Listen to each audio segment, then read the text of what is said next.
Welcome back, everyone. Today, I'm going to break a lot of hearts, actually, because we're going to talk about why it's a million times better to be different as opposed to better, which is how most people choose to market themselves. So jumping right in here, I actually made a super important previous video about how to differentiate yourself or your offer or your business, which you can check out here. And there are actually not only are there a lot of ways to differentiate yourself, but there are a billion benefits, which I discuss more there, but we will discuss here as well. So the absolute main reason to avoid saying that you are better, or really saying we are faster than our competitors, better, quicker, easier. Any word that ends with is not as effective a pitch as you think it is. And on top of that, that's what every single one of your competitors is saying. They are all saying they are better. Usually that's the word they choose.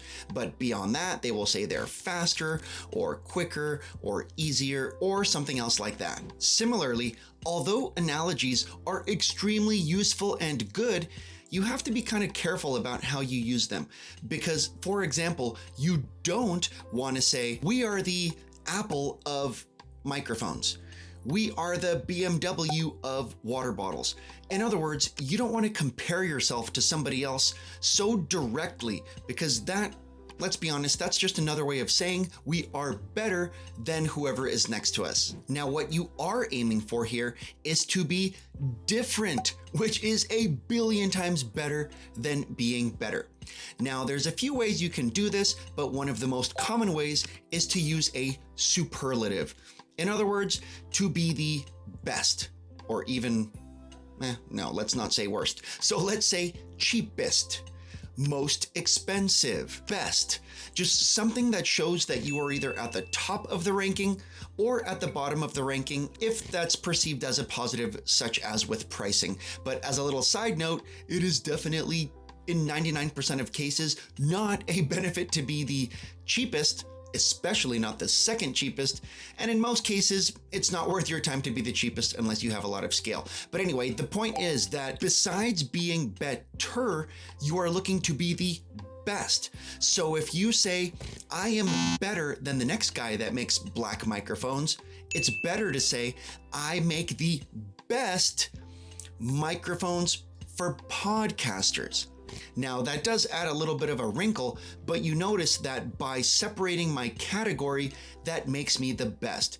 Now, I know for podcasters, it's kind of a broad category as well, but you get the point here. And just to be a little clearer here, for example, let's say the Dollar Tree or the dollar store, they are the best, or better yet, they are the cheapest at selling low cost, usually crappy stuff, or at least okay stuff, let's say. But they are the cheapest at that. And keep in mind that word ends with ist, not cheaper, but cheapest. Now, Walmart, on the other hand, they are the cheapest person that sells a lot of stuff. So that is how they separated themselves as a category.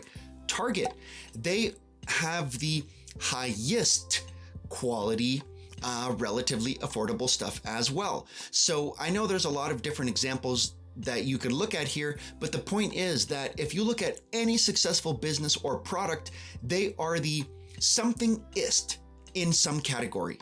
Cheapest, best, most, least. Something like that, that doesn't just make them a little bit better than whoever's next to them. Now, there's actually a lot of psychology and biases that go into this, which I've made other videos about, actually, which you can check out here. But in any case, the point here, or some of the biases that trigger these benefits, some of them are the peak end rule, or salience, or the bizarreness effect.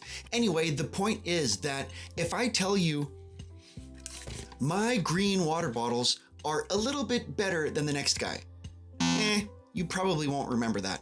But if I tell you, my green water bottles are the best at keeping your drinks hot, or at keeping your drinks cold, or at preserving the rainforest, or at whatever it might be. But the point is that if I tell you, I'm a little bit better than the next guy, you're not going to remember for a million reasons, but most of them are psychological. So the point is that the human brain, all of us, myself included, we remember things at the top and at the bottom, and things that just capture our emotions and attention.